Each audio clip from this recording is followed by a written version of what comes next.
mondar-mandir bang keliling bang mekar bang harian, ketok-ketok pintu harian tempoan mingguan, bang konol tanpa bunga kalau pengen lunas itu utang, jual kebun kayu Al-Basyah.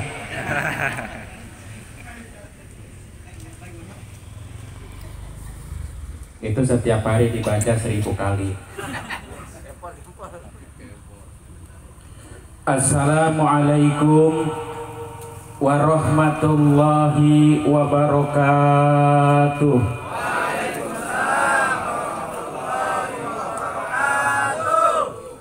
Alhamdulillahil mujiddina ala jiddihim wassabirina ala ma'asobahum.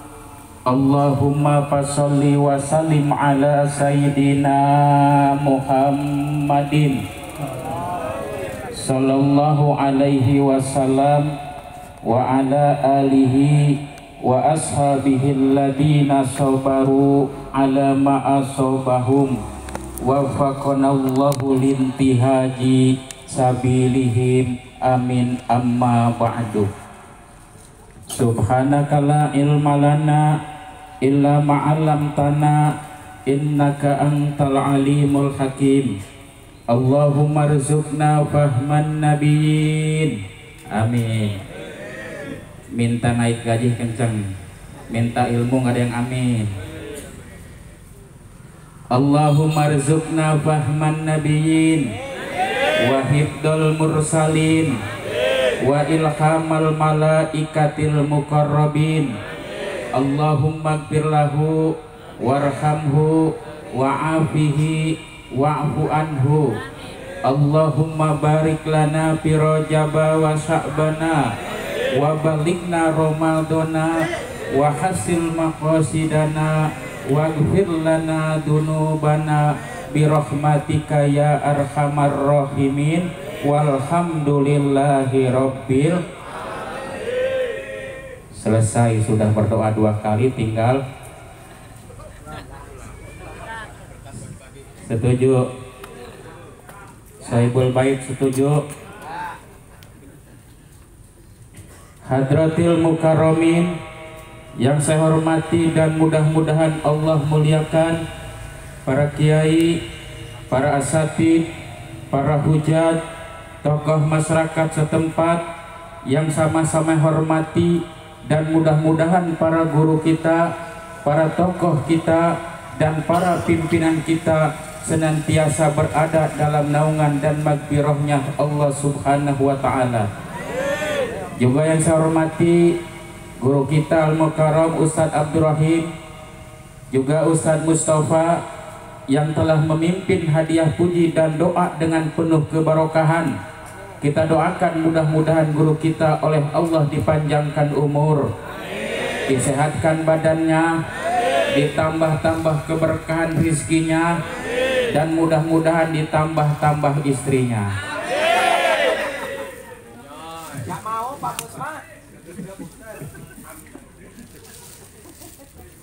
Juga yang saya hormati keluarga besar Sohibul Bait, Bapak Miftah sekeluarga yang pada sore hari ini yaitu mengenang 1000 hari orang tuanya. Kita doakan mudah-mudahan yang pada hari ini kita doakan mudah-mudahan oleh Allah subhanahu wa ta'ala diampuni segala dosa dan kesalahannya, diterima amal ibadahnya, dan ditempatkan di tempat yang layak, yakni surga Allah subhanahu wa ta'ala. Juga apa-apa yang telah dikeluarkan oleh keluarga besar Bapak Miftah, baik tenaga ataupun biaya, mudah-mudahan diganti oleh Allah subhanahu wa ta'ala dengan rizki yang berlipat-lipat ganda. Amin ya rabbal alamin. Juga yang sama-sama yang kita cintai yaitu tim Hadroh As-Syafaat yang sore hari ini bisa hadir di sini memimpin sholawat. Kita doakan mudah-mudahan semakin banyak jobnya, jangan terhalang oleh corona, sebab biasanya job Ustadz itu hancur sama corona. Betul. Sekarang ibunya Omikron.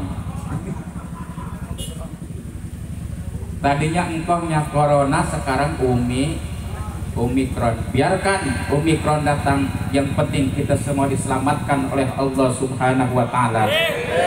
Allahumma kshif annal bala wal waba wal ghala wal qahta wa jami'al amradi wa mautal faj'ati wa qauna ma la yaksifuhu ghairuk. Amin ya robbal. Pertama-tama dan yang paling utama tentunya tiada untayan kata dan bahasa yang pantas terucap di awal perjumpaan kita kali ini kecuali untayan rasa tasyakur yang teramat mendalam kepada Allah Subhanahu wa taala yang telah menjadikan alam semesta ini dalam bentuk susunan yang rapih dan harmonis, semua beredar pada orbitnya dan berputar pada falak yang telah ditentukan. Wa kullum fi falaki yasbahun. Itulah hadirin sebagian kecil daripada tanda-tanda kebesaran Allah Subhanahu wa taala. Juga sholawat bertangkai salam semoga tercurah kehariban pangkuan manusia budiman, insan pilihan, figur panutan dan profil yang sangat menawan hati setiap insan. Beliaulah Habiban al-Karim, Nabi besar Muhammad Sallallahu alaihi wasallam. Mudah-mudahan kita yang hadir di tempat ini dicatat oleh Allah dengan tinta emas dan dimasukkan ke dalam deretan golongan umat beliau yang insya Allah akan mendapatkan syafaatnya di yaumil kiamah nanti. Amin ya robbal. Hadirin yang berbahagia, dalam kehidupan ini yang sering orang katakan sebagai panggung sandiwara, tentu tidak terlepas dari adegan-adegan suka, senang, sedih, bahkan terkadang tangis yang sangat memilukan. Begitu juga dengan perjalanan kehidupan manusia di atas permukaan bumi ini. Hari demi hari kelewat, semakin hari usia manusia pun semakin tua, rapuh dan tak berdaya. Dan memang hadirin, perjalanan ini bukan tidak ada akhirnya. Kita nanti akan sampai ke ujung sana yang dinamakan dengan kematian. Kullu nafsin dha'iqatul maut. Lalu kapan manusia itu akan mati? Kemudian apa yang terjadi ketika menjelang kematian? Dan apa yang dialami manusia ketika setelah mati berada di alam kubur? Insya Allah pertanyaan-pertanyaan ini akan kita kupas tuntas pada kesempatan ini. Yang pertama, kapan manusia akan mati? Wallahu a'lam bishawab. Tidak ada satu orang pun manusia yang tahu kapan manusia akan mati. Yang jelas kematian itu bukan sistem urut, tapi kematian adalah sistem cabut. Kalau kematian sistem urut, yang pertama meninggal adalah abjadnya A. Nanti setelah A selesai habis B. Setelah B, C. Ternyata yang A masih hidup, yang Z, Zainuddin MZ sudah meninggal. Berarti kematian bukan sistem urut, tapi kematian adalah sistem cabut.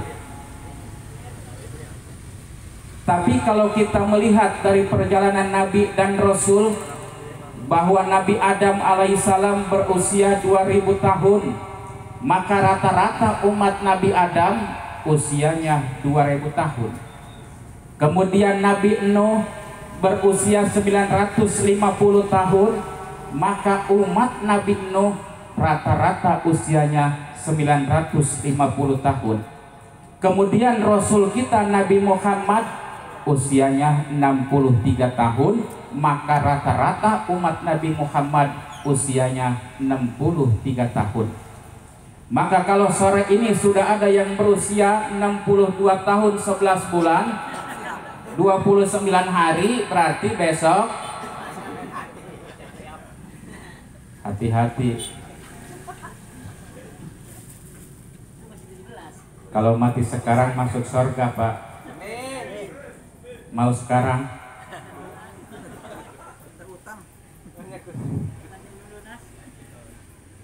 Tapi kalau kita melihat satu kisah, satu riwayat, sekiranya ini sangat baik untuk kita jadikan iktibar dan pelajaran bahwa Nabi Allah Yakub alaihissalam pernah didatangi oleh seorang tamu yang sangat istimewa.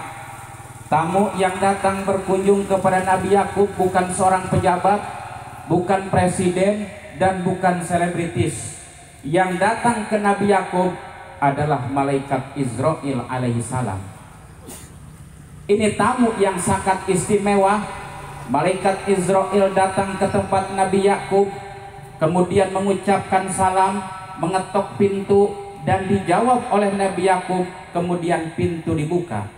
Setelah pintu dibuka, Nabi Yakub melihat di luar ada malaikat Israil alaihissalam, maka lututnya gemetar, keringat dingin keluar. Kata Nabi Yakub, mati saya hari ini. Kemudian ditanya oleh Nabi Yakub, wahai Israil, apakah engkau datang ke tempat ini mau mencabut nyawaku?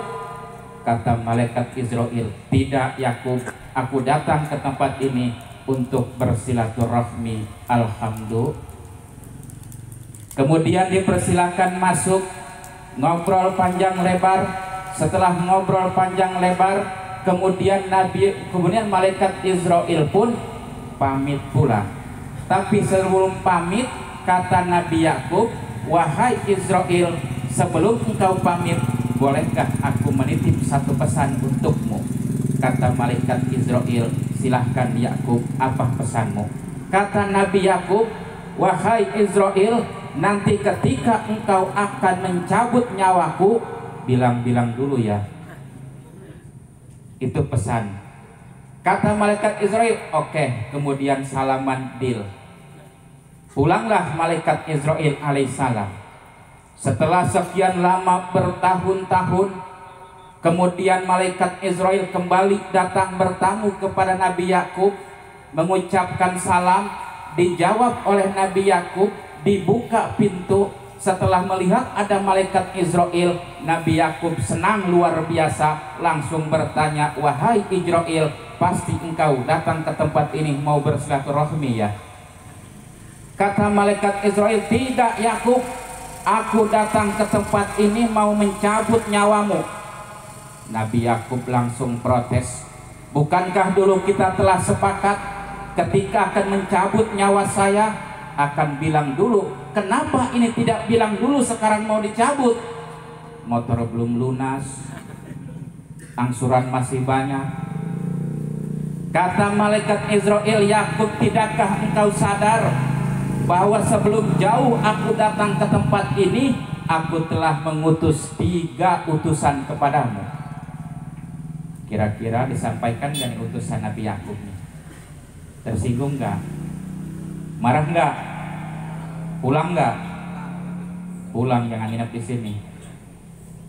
Yang pertama kata malaikat Israil, Yakub, tidakkah engkau sadar bahwa utusanku yang pertama yang dulu rambutmu hitam, sekarang rambutmu sudah putih.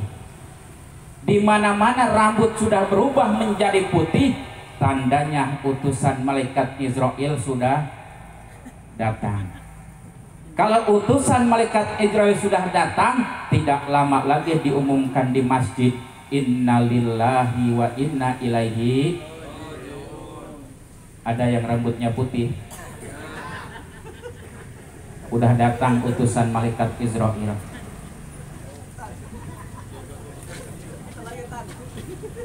Rambut jenggot sudah putih ya. Maka ini satu utusan, ini satu peringatan buat kita. Di mana rambut sudah putih, jangan tiktokan melulu. Rambut sudah putih tengah malam, bukan tahajud, keluyuran keluar rumah nyari hotspot. Ini satu peringatan, di mana rambut sudah putih, tidak lama lagi akan meninggal dunia, sebab utusan malaikat Israil sudah datang. Itu yang pertama. Singkat saja Pak waktunya.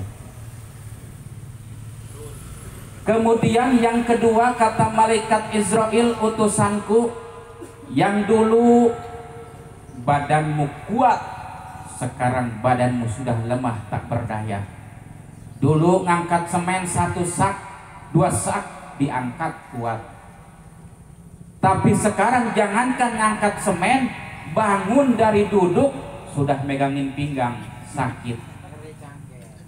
Berarti yang sudah nyeri-nyeri cangkeng itu utusan Ijroil sudah ada yang nyeri cangkeng. Siap-siap, berarti itu sudah diperingati oleh Allah, sudah dikirim utusan oleh Allah untuk menyadarkan manusia bahwa usia sudah semakin tua.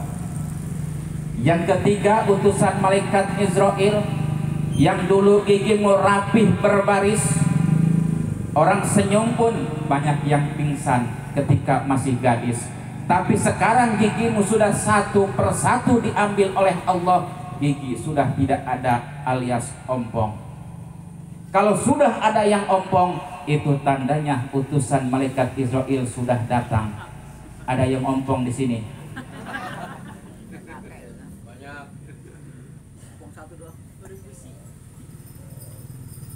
Itu sudah menyadarkan bahwa gigi sudah ompong, rambut sudah putih, badan sudah lemah. Berarti itu utusan-utusan Israel sudah datang. Maka ketika kondisi sudah seperti itu, maka manusia harus segera sadar dan segera memperbanyak takarub dan ibadah kepada Allah Subhanahu wa ta'ala.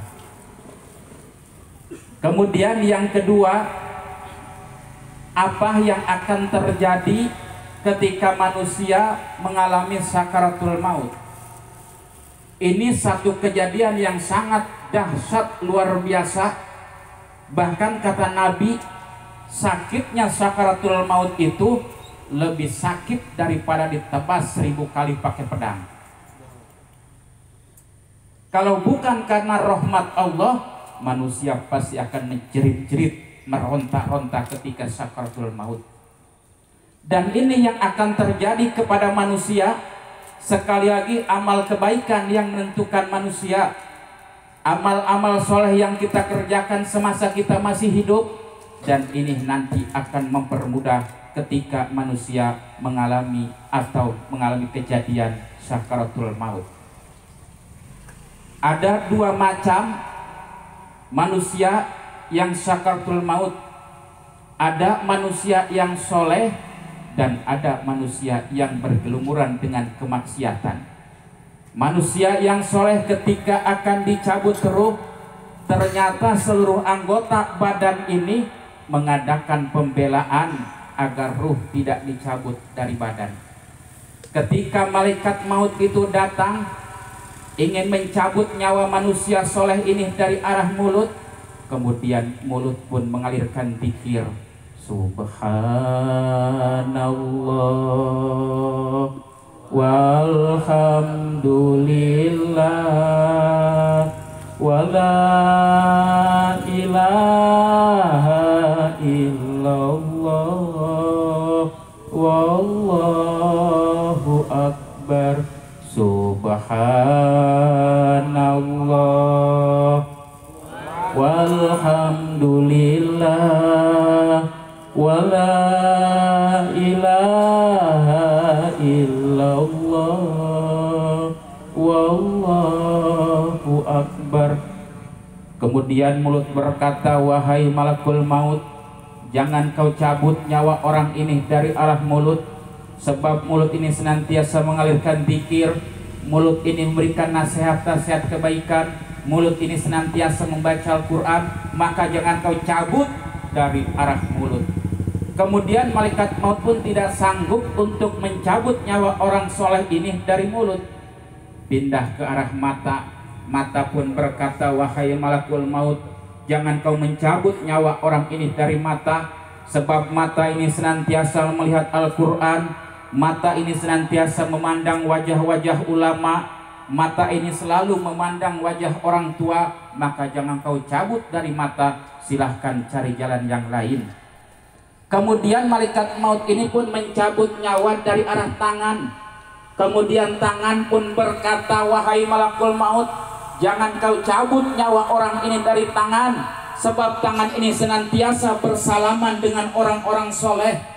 tangan ini senantiasa mengusap kepala anak yatim, tangan ini memberikan sodako, dan tangan ini selalu menunjukkan kepada kebaikan-kebaikan, maka jangan kau cabut dari tangan, silahkan cabut dari arah yang lain.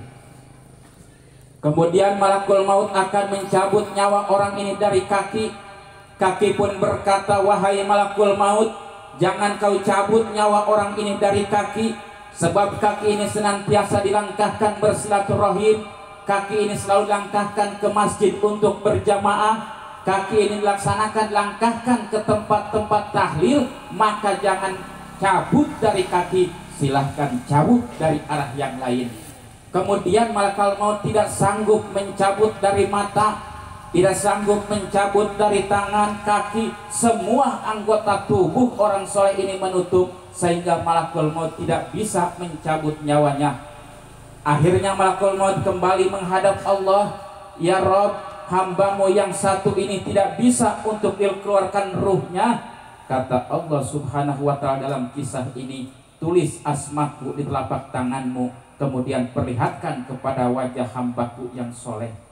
Kemudian malakul maut menulis asma Allah di telapak tangannya, kemudian diperlihatkan kepada orang soleh yang hendak sakaratul maut ini, kemudian menatap, ruh melihat, sehingga ruh keluar dengan penuh ketenangan, dengan lembut, tanpa merasakan sakit, atas rahmat dari Allah subhanahu wa ta'ala. Ini adalah orang soleh ketika menghembuskan nafas sakaratul maut. Tapi sebaliknya, ketika orang-orang yang tidak pernah melaksanakan ibadah, orang-orang yang tidak mau bersilaturahim, orang yang suka benci kepada kiai dan ulama, maka ketika akan dicabut nyawanya, malaikat dengan bengis, malaikat dengan penuh kejam, dicabut nyawa dengan sekaligus berat, ibarat duri dicabut dari kapas, maka rusak menjerit. Maka tidak heran ketika meninggal dunia ada matanya yang sambil melotot, ada mulutnya yang terbuka. Kenapa malaikat maut datang begitu mengagetkan, begitu luar biasa, dicabut dengan bengis tanpa perasaan kasih sayang sedikit pun, sebab orang ini tidak pernah melaksanakan ibadah kepada Allah subhanahu wa ta'ala. Mudah-mudahan amal kita ini menjadi penghantar ketika kita akan menghadap Allah dengan husnul khatimah. Kemudian yang ketiga, apa yang dialami manusia di alam kubur, berangkat dari satu hadis Rasul, mal maitu fi qabrihi ila kalgorikil mugawis, bahwa keadaan mayat di dalam kubur seperti orang yang tengah tenggelam, timbul tenggelam di tengah lautan. Pada saat itu ketika manusia timbul tenggelam di tengah lautan, apa manusia yang dibutuhkan? Tengah tenggelam, hanyut di lautan, kita berikan emas 20 gram, kira-kira mau nggak? Kita lemparkan handphone yang harga 6 juta, kira-kira mau nggak? Tidak mau. Ternyata kalau kita lemparkan satu ban bekas yang tidak ada harganya, ternyata itu bisa menyelamatkan dia tenggelam di lautan. Begitupun manusia yang timbul tenggelam di alam kubur, apa yang kita bisa berikan buat mereka? Apakah kuburnya kita keramik? Apakah kuburnya kita bangun dengan seindah mungkin? Ternyata itu tidak bisa membahagiakan orang yang ada di alam kubur.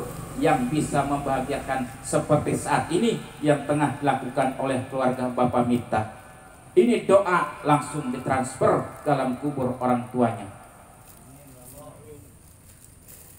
Kata Kanjeng Nabi, irhamu mautakum bisodakotin watilawatil Qur'ani. Kata Nabi, sayangi, kasihani orang-orang yang meninggal di antara kalian bisodakotin, dengan sodakoh, watilawatil Qur'ani, dengan bacaan Al-Quran. Hari ini lengkap, sodakoh dikeluarkan, kemudian tilawatil Quran pun dibacakan, bahkan diiringi dengan sholawat. Mudah-mudahan almarhum Bapak Sunam Endi bin Sanor oleh Allah subhanahu wa ta'ala ditempatkan di surganya. Amin ya robbal alamin. Cukup mungkin Pak Ustadz ya.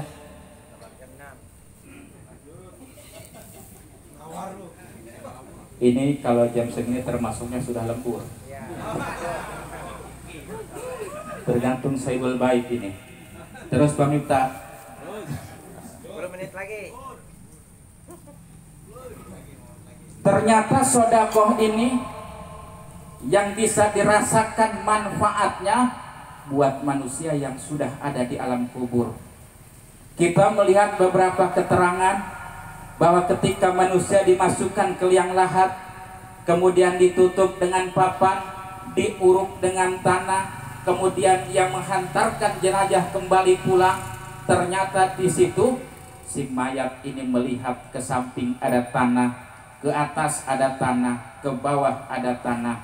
Dia menyadari, oh berarti saya sudah meninggal. Pada saat itu menjerit, kalau kita dengarkan, Robbi laula akhortani ila ajalin qarib fa asaddaqa wa akum minas solihin. Ya Rob, tolong kembali hidupkan saya sedetik saja ke alam dunia, fa asaddaqa, maka saya akan menyedekahkan semua harta saya. Mobil akan disodakohkan, motor akan disodakohkan, harta-harta yang lain akan disodakohkan, karena si mayat dalam kubur merasakan betapa besar manfaat daripada sodakoh. Kenapa dalam ayat ini bukan mayat itu ketika Allah hidupkan lagi, bukan minta saya untuk melaksanakan ibadah haji ke Mekah, bukan untuk umroh, bukan untuk bangun tahajud, tapi mayat itu yaitu minta untuk bersodakoh.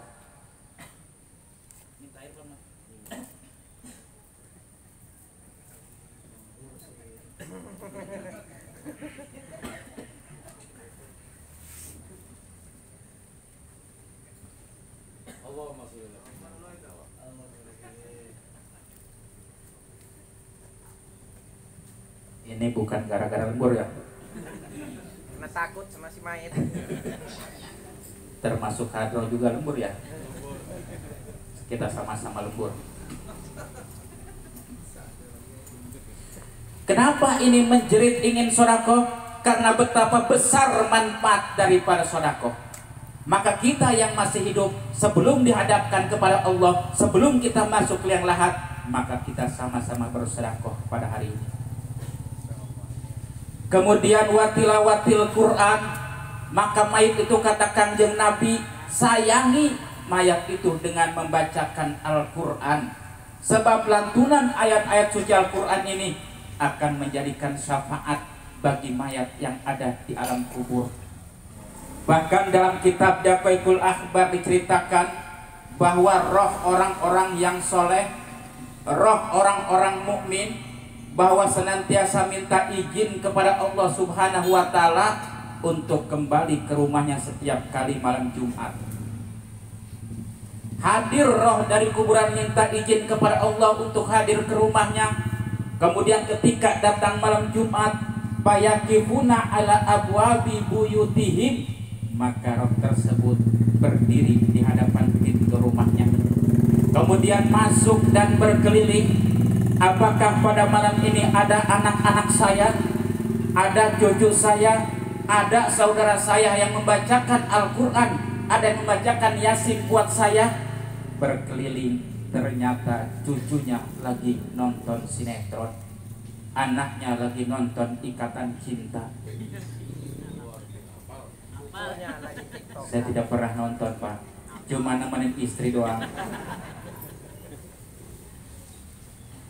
Ternyata tidak ada. Akhirnya roh tersebut menjerit kepada Allah Subhanahu wa Ta'ala, irhamna irhamna bihadihil lailatil mubarakah bitilawatil Quran au bi fatihatil kitab au bi lukmatin. Kata roh tersebut, wahai anak-anakku, wahai cucu-cucuku, kasihani aku yang sudah meninggal ini bitilawatil Quran, dengan bacakan Al-Quran. Au bi fatihatil kitab, atau kau tidak bisa membaca Quran, minimal bacakan Fatihah untuk aku. Kata roh menjerit, kalaupun sudah tidak bisa membacakan Fatihah, au bi lukmatin, atau kamu sedekah satu suap saja, dikhususkan pahalanya untukku. Itu jeritan roh orang-orang tua kita yang di alam kubur.